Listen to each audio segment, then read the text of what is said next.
दोस्तों बहुत बहुत स्वागत करता हूं आप सभी का। चंद्रशेखर आज़ाद और रोहिणी घावरी के बीच का विवाद थमने का नाम नहीं ले रहा है। आपको बता दें कि चंद्रशेखर आज़ाद ने अभी तक इस मामले पर कोई भी बयान नहीं दिया है और बड़ी बात तो ये है कि इतने गंभीर आरोप लगाने के बावजूद रोहिणी घावरी ने अभी तक कोई भी एफआईआर चंद्रशेखर आज़ाद के खिलाफ दर्ज नहीं कराई है। इस बीच जो पर्सनल मैसेजेस होते थे, बातचीत होती थी, वो लीक किए जा रहे हैं। रोहिणी घावरी ने चंद्रशेखर आज़ाद और उनके बीच जो बातचीत हो रही थी, पर्सनल बातचीत, उसे भी लीक करना शुरू कर दिया है। कई सारे मैसेजेस इस समय सोशल मीडिया पर वायरल किए जा रहे हैं। दोस्तों, रोहिणी घावरी कह रही हैं कि वो थिंक टैंक हैं चंद्रशेखर आज़ाद की।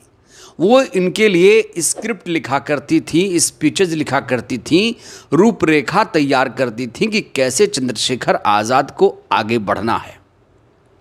लेकिन इनके बयान में एक विरोधाभास देखने को मिला है। वो विरोधाभास क्या है मैं आपको बताऊंगा, लेकिन जो पर्सनल मैसेज एक लीक हुआ वो मैं आपको दिखाना चाहता हूं। मैंने कहा कि ये चंद्रशेखर आज़ाद के लिए थिंक टैंक होने का दावा कर रही हैं। ये 2021 में जब इनकी मुलाकात हुई, जून 2021 में, तो सितंबर का इनका एक मैसेज इस समय वायरल हो रहा है, जिसमें रोहिणी घावरी चंद्रशेखर आज़ाद को प्रधानमंत्री पद की शपथ कैसे ली जाती है, इसे वो रटा रही थी। यहाँ आप देख सकते हैं, लिखा है, मैं चंद्रशेखर आज़ाद रावण संविधान की शपथ लेता हूँ। मैं विधि द्वारा स्थापित भारत के संविधान के प्रति सच्ची श्रद्धा और निष्ठा रखूंगा। मैं जैसे भारत के प्रधानमंत्री शपथ लेते हैं, ये शपथ यहाँ पर रोज़ दोहराई जा रही थी। इसको लेकर रोहिणी ने कहा है कि आसान है औरत के चरित्र पर सवाल उठाना, लेकिन औरत का समर्पण भी देखो। जो लड़की 2021 से रोज़ सुबह चंद्रशेखर आज़ाद को प्रधानमंत्री पद की, यहाँ तो लिखा है संसद की शपथ दिला रही थी, लेकिन वो जो शपथ है दोस्तों, प्रधानमंत्री पद की शपथ कैसे ली जाती है वो वहाँ वायरल किया जा रहा है। लेकिन यहाँ ये लिख रही है कि संसद की शपथ दिला रही थी, ये सोचकर कि एक दिन इनका सपना ज़रूर पूरा होगा। और इन्होंने ये भी एक खुलासा किया है कि जो नगीना सीट है, इन्होंने ही नगीना सीट चंद्रशेखर आज़ाद के लिए चूज़ किया था। दोस्तों, यहाँ जो भी बात सामने आ रही, एक तरफा आ रही है। जो कुछ आरोप है एक तरफा है। चंद्रशेखर आज़ाद ने अभी तक इस मामले में कुछ भी नहीं बोला है। कहा जा रहा है कि चंद्रशेखर आज़ाद तभी बोलेंगे जब रोहिणी घावरी एफआईआर दर्ज कराएंगी। कोर्ट में ही चंद्रशेखर आज़ाद की लीगल टीम जवाब देगी। लेकिन अभी तक रोहिणी घावरी ने केस दर्ज क्यों नहीं किया, क्यों नहीं कराए, ये भी बड़ा सवाल है। दोस्तों, चंद्रशेखर आज़ाद पर पिछले दिनों मायावती जी ने आरोप लगाया था कि चंद्रशेखर आज़ाद जैसे लोग बसपा को कमज़ोर करने में लगे हुए हैं। तो क्या सिर्फ चंद्रशेखर आज़ाद ही बसपा को कमज़ोर कर रहे हैं? रोहिणी घावरी का क्या इसमें कोई भी रोल नहीं है? रोहिणी घावरी ने कभी भी नहीं कहा चंद्रशेखर आज़ाद से कि चंद्रशेखर आज़ाद, जो आपने ये पार्टी बनाई है, पार्टी क्यों बनाई? पहले से हमारी पार्टी है। लेकिन अब रोहिणी घावरी, जो चंद्रशेखर आज़ाद को खूब आगे बढ़ा रही थी, स्ट्रेटजी दे रही थी, रणनीति बता रही थी कि हमने बहुत सारा काम किया, मेहनत किया, पहले इन्हें बहन जी की याद नहीं आई, अब इनको बहन जी की भी याद आ रही है।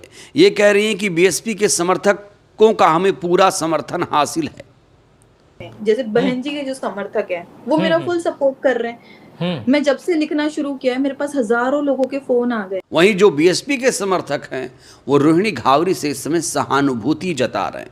ये भूल कर सहानुभूति जता रहे हैं कि ये वही रोहिणी घावरी हैं जो चंद्रशेखर आज़ाद को पैरेलल, बीएसपी के पैरेलल, मायावती जी के पैरेलल खड़ा करने की कोशिश कर रही थी।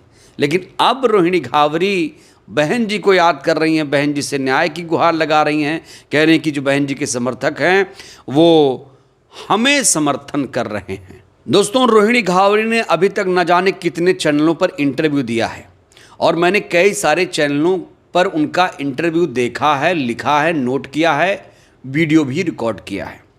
इनका दो बयान मुझे बड़ा हैरान करता है। दोस्तों, अपने इंटरव्यू में रोहिणी घावरी कहती हैं कि चंद्रशेखर ने मुझे आंदोलन से निकाल कर फेंक दिया, ये बिल्कुल बर्दाश्त नहीं किया जाएगा। मैं तो चंद्रशेखर के आंदोलन को मजबूत करना चाहती थी, मैं तो चंद्रशेखर आज़ाद के साथ कंधे से कंधा मिलाकर चलना चाहती थी। मुझे चंद्रशेखर आज़ाद ने इस आंदोलन से क्यों निकाल कर फेंका, ये बहुत गलत हुआ, ये बहुत गलत हुआ। एक तो इस तरह के आरोप लगा रही हैं। तो उसने जब मुझे इतना ज्यादा इस आंदोलन में घुसा दिया तो फिर ऐसे निकाल के मक्खी की तरह फेंका क्यों? वो एक गलती तो बताए। फिर रोहिणी घावरी दूसरी जगह ये कहती हैं कि मैं तो चंद्रशेखर आज़ाद के साथ शादी के लिए ही थी, क्योंकि उसने शादी का प्रॉमिस किया था। शादी के लिए ही हम थे साथ में, वरना एक लड़की फॉरेन में रहकर बिना किसी कमिटमेंट के क्यों रह रही? तो दोस्तों यहाँ पर एक सवाल खड़ा हो रहा है कि रोहिणी घावरी भीम आर्मी के आंदोलन को मजबूत करने के लिए चंद्रशेखर के साथ गई थी या फिर शादी करने का इनका इरादा था? क्या चंद्रशेखर आज़ाद को ये मोहब्बत करने लगी थी या फिर चंद्रशेखर आज़ाद ने इन्हें शादी का झांसा दिया था? एक जगह रोहिणी घावरी ये भी कहती हैं कि चंद्रशेखर आज़ाद ने कहा कि बाबा साहेब ने 2-2 शादी की थी, मैं भी 2-2 शादी करूंगा, कोई दिक्कत नहीं होगी। उन्होंने मुझसे शादी का प्रॉमिस किया था, वो मुझे बार बार बोलते थे कि बाबा साहब अम्बेडकर ने 2 शादी की थी, तो भी समाज ने उनको महापुरुष माना, तो अगर हम भी कर लेंगे तो उसमें क्या गलती है? तो अगर चंद्रशेखर आज़ाद ने शादी का प्रस्ताव दे ही दिया है तो फिर दिक्कत क्या है, ये भी बड़ा सवाल है। तो धोखा कौन दे रहा है? क्या चंद्रशेखर आज़ाद शादी नहीं करना चाहते हैं या रोहिणी घावरी ही अब शादी नहीं करना चाहती हैं?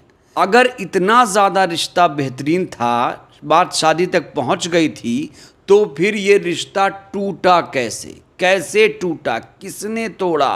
तो रोहिणी घावरी के बहुत सारे बयानों में दोस्तों विरोधाभास नजर आता है। मुझे ये बात समझ में नहीं आती कि रोहिणी घावरी चंद्रशेखर आज़ाद के साथ क्यों गई थी। शादी करने का इरादा था या फिर आंदोलन में साथ रहने का इरादा था? और अगर 2021 से जुड़ी थी साथ में, तो फिर क्या उन्हें पता नहीं था कि चंद्रशेखर आज़ाद शादीशुदा हैं? इन्होंने ही कहा था चंद्रशेखर आज़ाद को, इन्होंने तैयार किया था 2022 के चुनाव में, इनका ही दावा है कि योगी के खिलाफ आप चुनाव लड़ो। तो जब आदमी चुनाव लड़ता है, उम्मीदवार बनता है, तो एफिडेविट बनता है, उसमें सारी चीज़ें क्लियर हो जाती हैं। इसके पास कितनी संपत्ति है, इसकी शादी हुई है नहीं हुई है, ये सब क्लियर हो जाती हैं।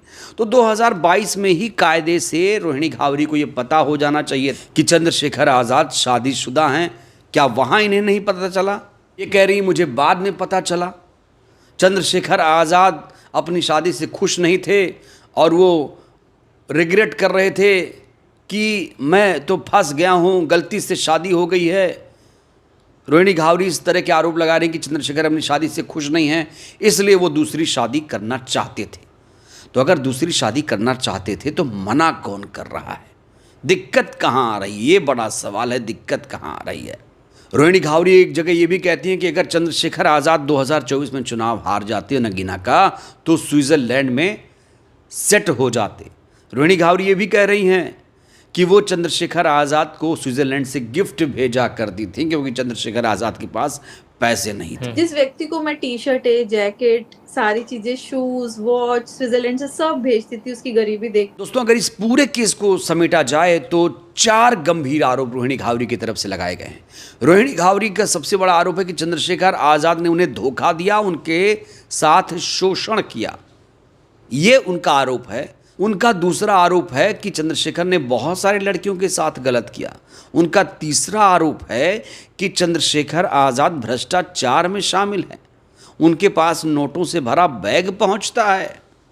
चौथा बड़ा आरोप है कि चंद्रशेखर आज़ाद युवाओं को मुकदमे में फंसा देते हैं। तो बड़ा सवाल यहाँ पर यह भी खड़ा होता है कि चंद्रशेखर आज़ाद ने युवाओं को मुकदमे में कब से फंसाना शुरू किया?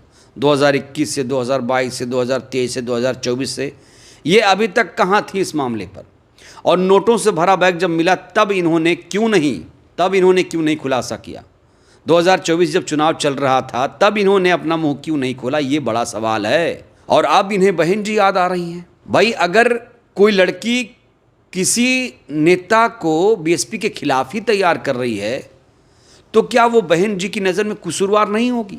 आज जब अपने पर आई तो इन्हें बहन जी के समर्थक याद आ रहे हैं। तो बड़ा सवाल यहां पर यही है कि रोहिणी घावरी ने अभी तक केस क्यों नहीं दर्ज कराया।